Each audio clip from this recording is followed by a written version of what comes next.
Hello दोस्तों, comic story channel पर आप सभी लोगों का स्वागत है। और हमारी आज की कॉमिक्स है डायमंड कॉमिक्स की पेशकश पिंकी की कॉमिक्स। जी हाँ दोस्तों, जैसा कि हम वॉलपेपर से देख रहे हैं, इसका नाम है पिंकी का पिल्ला। तो चलिए शुरू करते हैं। पिंकी का पिल्ला। शेरू रुको। क्या बात है पिंकी? देखो बीनी, शेरू कितना गंदा हो गया है। मैं उसे नहलाना चाहती हूँ मगर वह काबू नहीं आ रहा। जानवरों को ट्रिक से पकड़ा जाता है। उसे केक खिलाओ। जब वह खाने में व्यस्त होगा मैं पानी से उसे नहला दूंगी। ठीक है, मैं अंदर से केक लाती हूँ। शेरू लो केक। पिंकी इसे ऐसे ही पकड़े रहो, मैं इस पर पानी उड़ेल देती हूँ। हम्म। दोस्तों, हमारी अगली कॉमिक्स है दादाजी का दांत। दादाजी कहाँ भागे जा रहे हैं? डेंटिस्ट के पास दांत लगवाने। लेकिन मेरे मुंह में तो सारे कुदरती दांत हैं। हाँ हाँ पता है। आपको कैसे पता? जब तुम छोटी थी तो एक बार दांत गिनने के लिए मैंने तुम्हारा मुंह खोला था, तुमने मेरी उंगली काट ली थी। आप दांत लगवाने डेंटिस्ट के पास क्यों जा रहे हैं? यह काम तो मैं भी कर सकती हूँ। तुम किससे दांत लगाओगी? गोंद से। अगर थोड़ी देर के लिए मान भी लिया जाए कि तुम गोंद से दांत जोड़ दोगी, लेकिन कहाँ से लाओगी? कोई समस्या नहीं। एक दांत मेरे पास है, दिखाओ। मैं अंदर से लेकर आती हूँ। हाथी दांत। दोस्तों, हमारा अगला टॉपिक है पिंकी और समोसे। पिंकी, यहाँ अकेले क्यों बैठी हो? बीनी, यह भी कोई जिंदगी है? हर मिनट मम्मी पापा हुक्म चलाते रहते हैं, पिंकी नहाओ, पिंकी टूथब्रश करो। मेरे मम्मी पापा तो डांटते भी हैं। अगर एक दिन होमवर्क छूट जाए तो ऐसी फटकार पड़ती है कि तौबा तौबा। हमेशा कहते रहते हैं कपड़े मैले नहीं करना, झगड़ा नहीं करना, शोर नहीं करना, ड्राइंग रूम में कीचड़ भरे पैर नहीं लाना, दीवारों पर नहीं लिखना, सड़क पर नहीं खेलना, यह नहीं करना, वह नहीं करना। यह तो गुलामी है। क्यों ना हम घर छोड़कर कहीं दूर चले जाएं? ठीक है, घर से दूर। यहाँ हम आज़ाद हैं। कोई हमें हर रोज टूथब्रश करने को नहीं कहेगा। ना ही होमवर्क, ना करने पर डांट फटकार पड़ेगी। पिंकी, क्या हुआ? रुक क्यों गई? मुझे भूख लगी है और मुझे याद आया कि मेरी मम्मी रसोई में समोसे बना रही थी। यह तुमने पहले क्यों नहीं बताया?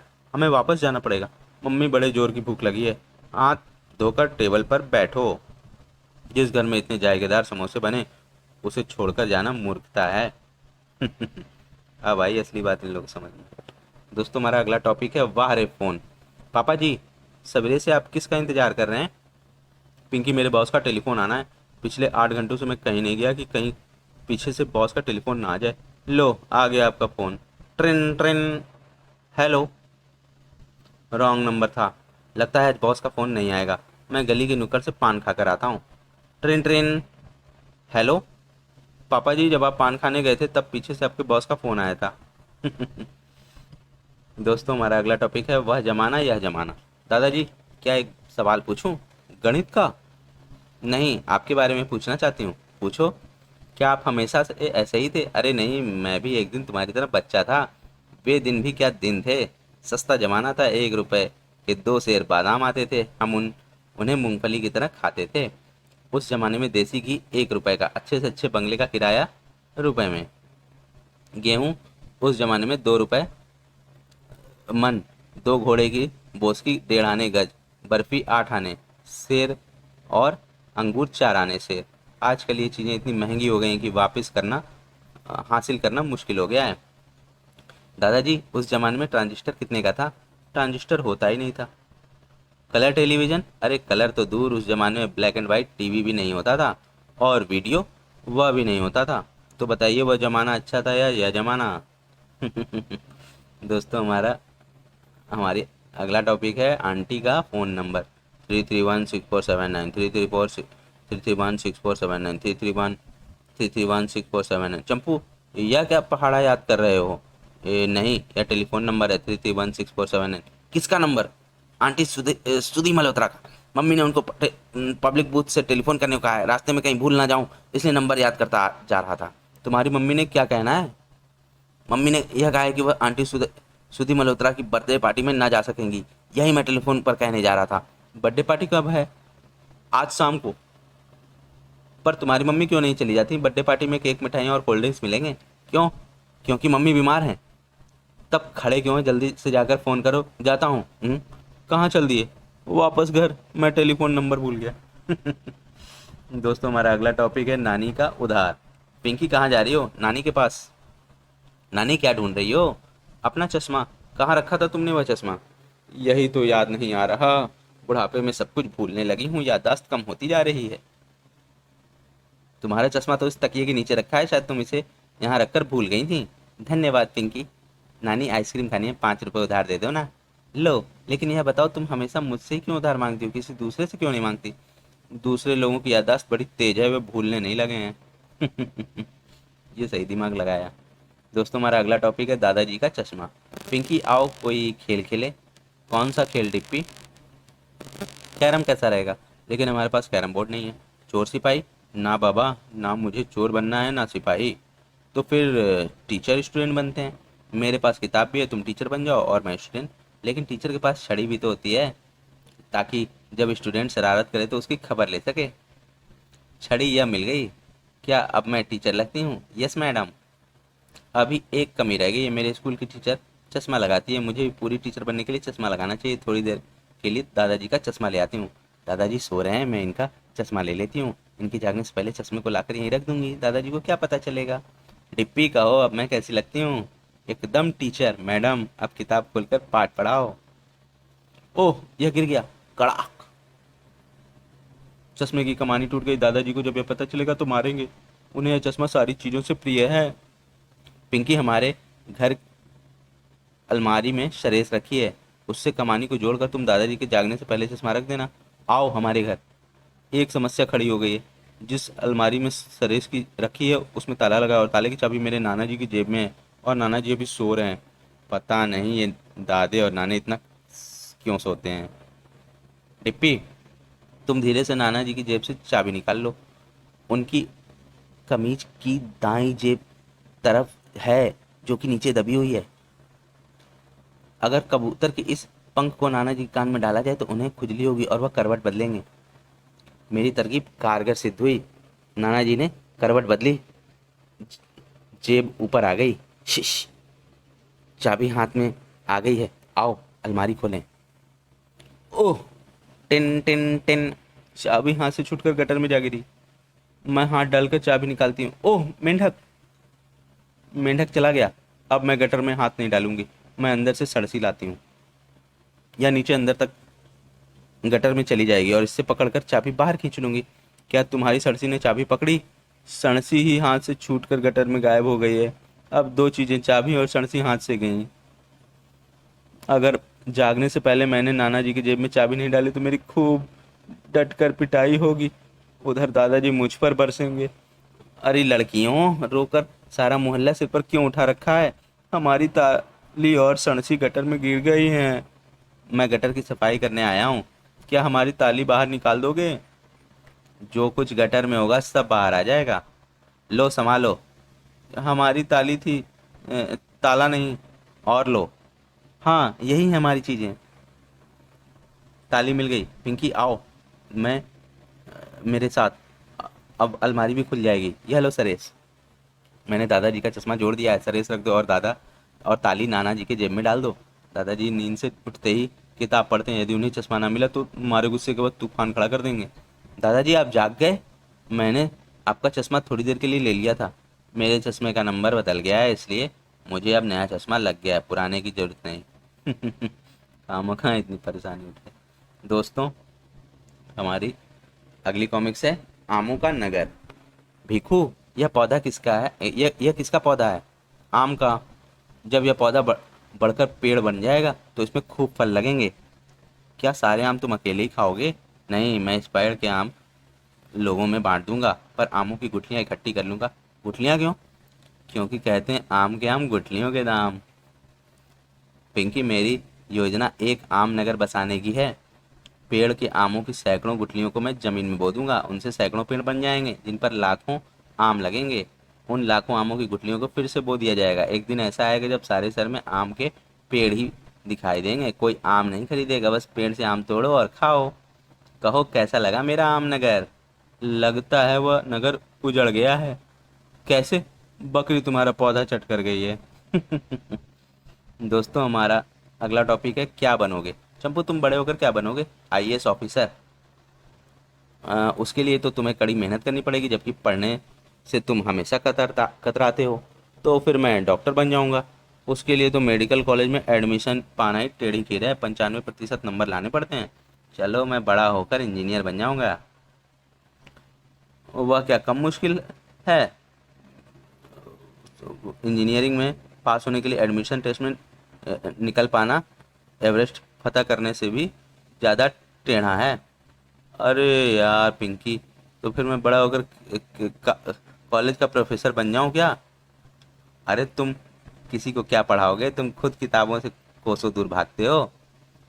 कोई तो ऐसी पोस्ट होगी जो बिना पढ़े लिखे हासिल की जा सकती है, एक है तुम बड़े होकर मिनिस्टर बन जाना। दोस्तों, हमारा अगला टॉपिक है टीवी इंटरव्यू। वह मिनिस्टर की बेटी बिंकू आज खेलने नहीं आई, जाकर देखूं वह घर में क्या कर रही है। पिंकू, आज तुम खेलने क्यों नहीं आई? पिंकी, मैं मेकअप करने में व्यस्त थी। क्यों? क्या किसी नाटक में पार्ट ले रही हो? नहीं, टीवी वाले मेरा इंटरव्यू लेने आ रहे हैं। टीवी पर अच्छा दिखना चाहिए ना। बिंकू, टीवी वाले क्या मेरा भी इंटरव्यू लेंगे? नहीं, क्योंकि तुम्हारे पिता मिनिस्टर नहीं है ना। मेरे पिता मिनिस्टर हैं। अखबार वाले और टीवी वाले अक्सर मिनिस्टरों के और वह उनके परिवार के लोगों के लिए इंटरव्यू लेने की फिराक में रहते हैं। तुम्हारी बात लाखों दर्शक सुनेंगे, इसलिए क्या तुमने सोच लिया कि तुम्हें टीवी पर क्या कहना है? बिल्कुल, मैं कहूँगी कि हमें झूठी शान शौकत छोड़कर सादा जीवन व्यतीत करना चाहिए और खूब पढ़ना लिखना चाहिए। लेकिन बिल्कुल तुम्हारा जीवन तो ऐसा नहीं है। तो क्या हुआ? मेरे मिनिस्टर पिता टीवी पर हमेशा कहते हैं कि हर एक को राष्ट्र के निर्माण हेतु जुटकर मेहनत करनी चाहिए, पर वह खुद दिन रात सोते रहते हैं, सिर्फ इंटरव्यू देने के लिए उठते हैं। खर्र खर्र। अब तुम जाकर गेट पर खड़ी हो जाओ, टीवी वाले जब आए तो उन्हें अंदर ले आना, लेकिन तुम्हें खुद वहां जाकर उनका स्वागत करना चाहिए। नहीं, इससे आदमी का महत्व घट जाता है। ऊंचे लोग हमेशा ड्राइंग रूम से ड्राइंग रूम में देखें यहाँ ड्राइंग रूम से ही देखते हैं कि जनता उनके पास खुद ही चली आती है। यह मिनिस्टर की बेटी को आज पता नहीं क्या हो गया है। यह रहा मिनिस्टर साहब का बंगला। आपके ख्याल में भारत के बच्चों को कैसा रहना चाहिए? मगर मैं मिनिस्टर की नहीं, एक आम आदमी की बेटी हूँ। क्या ऊंचे ख्यालात हैं। वह स्वयं को एक साधारण लड़की समझ रही है। टीवी पर इसकी बातचीत बड़ी मनोरंजक रहेगी। फिर भी आप बताने का कष्ट कीजिए कि बच्चों का जीवन कैसा हो। अरे, ये टीवी वाले मेरा पीछा ही नहीं छोड़ रहे। क्यों ना इनको रफा दफा करने के लिए मैं उलट पुलट जवाब दे दूं। बच्चों को वैभवशाली इमारतों में सज धज कर रहना चाहिए, खूब उछल कूद मचानी चाहिए, खूब खेलना चाहिए। क्या इस समय मिनिस्टर साहब जनता की सेवा में जुटे होंगे? नहीं, मिनिस्टर साहब इस समय बिस्तर में पड़े सो रहे हैं। टाटा, अपना प्रोग्राम देखना ना भूलना। अरे क्या बात है, अभी तक टीवी वाले क्यों नहीं है? बिंकू, वे आए थे, उन्होंने मुझे मिनिस्टर की बेटी समझ लिया और मेरा इंटरव्यू लेकर चले गए। क्या? उन्होंने मेरे पिता के बारे में कुछ सवाल किए थे? उन्होंने पूछा क्या मिनिस्टर साहब जनता की सेवा कर रहे हैं? मैंने जवाब दिया नहीं, वह सो रहे हैं। सत्यानाश। पापा उठो, पिंकी ने टीवी वालों को कह दिया कि मिनिस्टर साहब दिन में भी सोते रहते हैं। खर खर। क्या? वह इंटरव्यू टीवी पर नहीं आना चाहिए। मुख्यमंत्री ने वह प्रोग्राम देख लिया तो मुझे आलसी निकम्मा समझेगा, वो मंत्रिमंडल से निकाल देगा। ड्राइवर, सीधा दूरदर्शन केंद्र चलो। सर, क्या फिल्मी गाने सुनेंगे? कार का स्टीरियो चालू कर दो। कम वक्त से गानों की पड़ी है, यहाँ मेरी कुर्सी की डगमगा रही है। दूरदर्शन, वह जो लड़की का इंटरव्यू लेकर आए हैं उसे टेलीकास्ट होने से रुकवा दो। लेकिन जनाब, वह फिल्म टेलीकास्ट इंचार्ज के पास जा चुकी है। टेलीकास्ट इंचार्ज के पास पहुंचना चाहिए, वह फिल्म किसी भी कीमत पर रुकनी चाहिए। पता नहीं ये टीवी वाले इतनी चाय क्यों पीते हैं। टक्कर, कम वक्त मेरे रास्ते से हट जाओ। टेलीकास्ट इंचार्ज का कमरा इतनी दूर क्यों बनवाया है? वह बच्ची के इंटरव्यू वाली फिल्म मुझे दे दीजिए। सॉरी सर, वह टेलीकास्ट होने चली गई। क्या? उसे टीवी पर आने से रोका नहीं जा सकता? सिर्फ एक ही सूरत में, सारी बिजली फेल हो जाए जिसका कोई चांस नजर नहीं आता, क्योंकि अगले क्षण वह प्रोग्राम टीवी पर आने वाला है। मिनिस्टर साहब इस समय बिस्तर में पड़े सो रहे हैं। सत्यानाश, चीफ मिनिस्टर ने यह प्रोग्राम देख लिया होगा तो गुस्से से आग बबूला हो गया होगा। इससे पहले कि वह मुझे डिसमिस कर दे, मुझे खुद ही मंत्रिमंडल से त्यागपत्र दे देना चाहिए। ड्राइवर, घर चलो। त्यागपत्र लिखा गया है। Train train. पापा जी, चीफ मिनिस्टर का फ़ोन। वह आपसे टीवी इंटरव्यू के बारे में बात करना चाहते हैं। वह मुझे डिसमिस किए जाने की सूचना देना चाहता है। उससे कहो कि मैं खुद त्यागपत्र लेकर उनके पास पहुंचा हूँ। लेकिन वह आपसे बात करने के लिए आग्रह कर रहे हैं। लाओ, जहाँ नाश वहाँ महानाश। हेलो, मैं चीफ मिनिस्टर बोल रहा हूँ। तुम्हारी बेटी का इंटरव्यू पसंद आया। मैं सहमत हूँ कि बच्चों को खेल कूद में आगे आना चाहिए, तभी देश खेलों में नाम कमा सकता है। तुमने इन दिनों जनता की सेवा करने में कड़ी मेहनत की है, तभी तुम्हें बेमौके नींद आ गई। मैं तुम्हारी तरक्की करके तुम्हें डिप्टी चीफ मिनिस्टर नियुक्त करता हूँ। अब त्यागपत्र को फाड़ देना चाहिए। मुझे तरक्की पिंकी की वजह से मिली, मुझे उसे इनाम देने जाना चाहिए। पिंकी रुको। बाप रे, इंटरव्यू मिनिस्टर के खिलाफ जो उलट पुलट उगल दिया था उसके लिए धुनाई होने जा रही है। दोस्तों, हमारा अगला टॉपिक है खटमलों की दवाई। झपट जी, क्या कहीं बाहर जाने की तैयारी है? हाँ पिंकी, रात भर चरपाई के खटमल मुझे काटते रहे, तो खटमलों से डरकर कोई मकान छोड़कर थोड़ा ही भाग जाता है। मैं घर छोड़कर भाग नहीं रहा, बाजार से खटमल मारने की दवाई लेने जा रहा हूँ। खटमल मारने की दवाई बाजार में कितने की आती है? 5 रुपए की। अगर आप मुझे टॉफ़ी के पैसे दे दें तो मैं आपको यहीं खटमल मारने की दवाई दे सकती हूँ। इतनी सस्ती? यह रहे 50 पैसे। यह लो पुड़िया। दवाई की पुड़िया खोल कर देखूं, इसमें तो कुछ लिखा है, खटमल पकड़ो और मारो। दोस्तों, हमारा अगला टॉपिक है पिंकी तौबा तौबा। अरे, पिंकी दिखाई नहीं देती। वह बाहर खेलने गई है। सवेरे ही उठकर बाहर निकल गई। वह अभी तक नहाई भी नहीं है। मैं अभी जाकर उसे लाता हूँ। भीखू पिंकी को कहीं देखा है? हाँ, पुलिस उसे पकड़ कर ले जा रही थी। झूठ। भला पुलिस उसे क्यों पकड़ेगी? पिंकी ने चोरी की थी, वहां जाकर खुद ही देख लीजिए। भला पिंकी चोरी क्यों करेगी? अंकल, या मैं कुछ नहीं जानता और ना ही पुलिस से कहिएगा, वरना वह मुझे गवाह बनाकर यूं ही अदालत में घसीटती फिरेगी। लेकिन पिंकी ने यह नहीं कहा कि वह चोर नहीं है। कहा था। पुलिस कहती है सारे चोर यही कहते हैं। बाप रे, बैठे बिठाए हम किस मुसीबत में फंस गए। अरे चंपू अंकल, क्या आप जमानत लाए हैं? अरे, जमानत किस बात की? अरे, आप इतना भी नहीं जानते, चोरों को छुड़वाने के लिए जमानत देनी पड़ती है। मामला सचमुच गंभीर नजर आता है। अरे पिंकी, मैं तुम्हें लेने आया हूँ। जमानत लाए हो? पिंकी पर चंपू की 3 मूंगफलियां चुराने का इल्जाम है। पापा, चोर सिपाही खेल का कितना मजा आ रहा था, तुमने बीच में दखल देकर सारा मजा किरकिरा कर दिया। घर चलो, नहाना है। यह लो तौलिया, सीधा गुसल खाने में जाओ और नहा कर ही बाहर आना। बेटा, क्या गुसल खाना खाली है? नहीं पिताजी, अंदर पिंकी नहाने गई है।